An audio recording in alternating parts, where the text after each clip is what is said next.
When do pre-med and prestige not mix? That is the topic I want to talk about today. My name is Craig Meister. I'm a college admissions coach. You can learn about me and how to work with me one-on-one throughout the entire college admissions process at my website, collegemeister.com.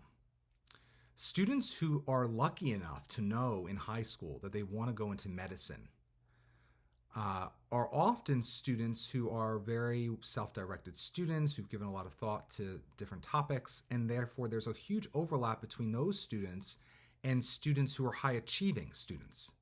And high-achieving students are often students who are looking for highly ranked or prestigious colleges to go to, where there's a lot of students who are known to be smart or high-achieving with strong scores or strong grades. And they look for a prestige factor in many cases to their college or university. However, many times, prestige and pre-med are not a good mix. What do I mean by this? What I mean is that you have to keep a very clear eye about what your long-term goal is when you are applying as an undergrad, if you know ultimately you want to go to medical school. In the United States in particular, because the process is such where the vast majority of students going to their first year of college as an undergrad have to apply again in a few years for medical school. It's a separate school. There's an undergraduate school for pre-med. It's not a major, but it's a advising track. You can major basically in anything as a pre-med student, as long as you have the pre-med prerequisite courses under your belt by the time you're applying for medical school as a college senior. Then medical school is, of course, all about medicine all the time. Because of the bifurcated nature of this process, the multi-step nature of this process, you have to be very strategic about where you are looking to go as an undergrad, what's going to set you up for the most success once it comes time to apply for medical school. You don't want to go to an undergraduate institution that is in any way going to inhibit your ability to get into the type of medical school that you want to get into after your 4 years of undergraduate experiences. So, prestige and pre-med don't mix. What does this mean? This basically is to underscore the fact that many students who are pre-med want to go to the best undergraduate school they possibly can. Best often equates to hardest, the most competitive student body with the highest GPAs or test scores. Yet, if you're being really strategic about this, you have to be thinking with a long eye toward medical school, and you would be wiser maybe to look at a less prestigious school for an undergraduate education if that school will better support your ability to put together a strong medical school application. Now, this is very counterintuitive for many students and families with whom I work, because they feel like, they're the type of personality types. They want to run the table wire, best undergraduate school, best medical school, highest grades across the board. But the question one has to ask themselves is, what does it take to get into medical school?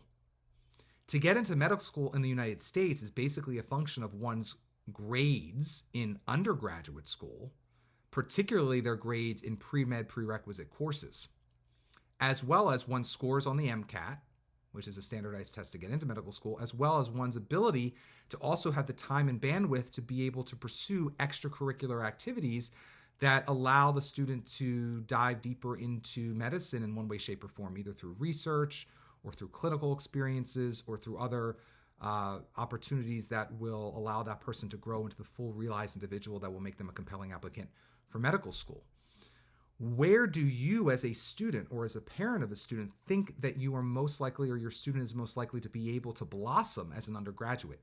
That is where you really want to be targeting your attention when you're applying to undergraduate school, not the school that's going to be the hardest, most stressful for you over 4 years of undergraduate school. Because if you get even 1B in a pre-med prerequisite course as an undergrad, that can really put a crimp in your style as it relates to getting into medical school.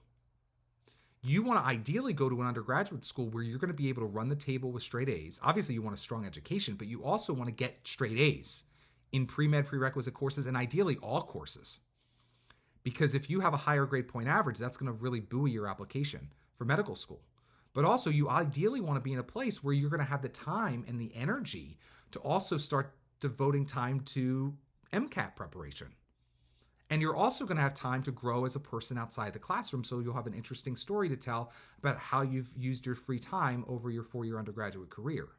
If you go to a school that's very, very prestigious as an undergrad, but it was a real reach for you to get in, and every day there you feel like you're just dirt compared to all the other students there. If you feel like you're in the lower 10th percentile of students academically in terms of intelligence or ability to grasp content quickly, and you feel like every day is a struggle, stressing you out, and you're going to be in the library all the time, you're not going to maybe have the time to grow as a person outside the classroom, to study for the MCAT. And if you feel like every class is the make or break situation for you, you're not going to get in medical school because you could get a C in a pre-med prerequisite course. And then, oh my goodness, you're up for a lot of aggravation later. So if you are blessed to know your dream is to become a doctor and you're 16 or 17 or 18 years old applying to undergraduate school, I would strongly recommend, if you have strong enough grades and scores, consider a BSMD program, one that actually guarantees medical school admission right off the bat. Those are very far and few between. Vast majority of students, though, need to apply to undergrad and then do well, and then apply to medical school and do well through that process. So for those vast majority of people in that second bucket, I would strongly advise you not get it twisted. Do not feel like the most prestigious undergraduate institution is going to set you up best for medical school. In fact, it's often the opposite. So let me give you an example. Johns Hopkins University is a very well-known, renowned hospital and medical school. They also offer undergraduate education. That is one of the most difficult places to be a pre-med student because of the type of students who go there. It's quite stressful. Because of the pressure they put on themselves, because of the intelligence of the student body, because of the rigor of the course load. There's a lot of weeding out throughout the pre-med advising process at a school like Johns Hopkins, so that if that was a reach school for you to begin with, it was the most prestigious school you could get into, and your goal is to ultimately become a thoracic surgeon or whatever, you got to really think twice. Is Johns Hopkins the best undergraduate school for you to set yourself up for success when you apply to medical school later? Many people get seduced. Oh, it's Johns Hopkins. I'll have the Johns Hopkins name on my resume. I'll be maybe able to engage in research or clinical experience with a Johns Hopkins medical school campus individual or people, even though I'm on the Homewood campus, the undergraduate campus. And while that might be true, if you're going to be stressed every day to get A's at Johns Hopkins, and it was the most prestigious quote unquote school on your list, you're going to be under duress for 4 years. You're going to probably make a mistake out of nerves or stress or overwork. And you're going to probably have a much worse outcome than if you had gone to a quote unquote no name or second tier or maybe even third or fourth tier university or college, where you would have been able to hit the ground running academically, get involved in clubs or activities that interest you, have time to spare to study for the MCAT, to perfect your grade. I'm not saying to just take it easy, though some people will do that as an undergrad, setting themselves up for a very successful medical school experience. But just know that in the medical school review application process, you don't really get extra marks for the prestige of the institution you went to, especially if you didn't hang with the best people there in terms of scores and grades.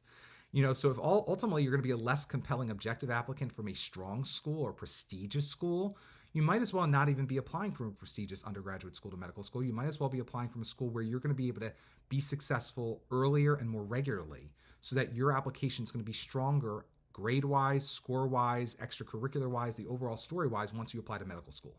So please, the takeaway of this video is, if you know you want to become a medical doctor, if you want to get go to medical school, because not all people who go to medical school become medical doctors, but let's say you do want to go to medical school, you got to think long and hard about the difficulty of the undergraduate experience at the colleges on your list, and do not get seduced by prestige of undergraduate institution when determining where you're going to choose to go to undergrad, because that could inadvertently boomerang back on you very negatively. Whereas if you look at a school where you're going to be happy, successful, able to engage and sleep and engage in the life of the school, have time to study and do well, relative to your peers, relative to other opportunities that are going to distract you on campus, you'd probably be better served looking at a less prestigious institution so that you can be successful over the course of your 4-year journey there, as opposed to a more prestigious institution at which, if you make one false move, lots of things can come crumbling down for you. So, again, I will underscore it again.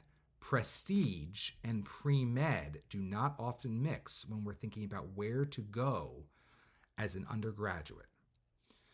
My name is Craig Meister.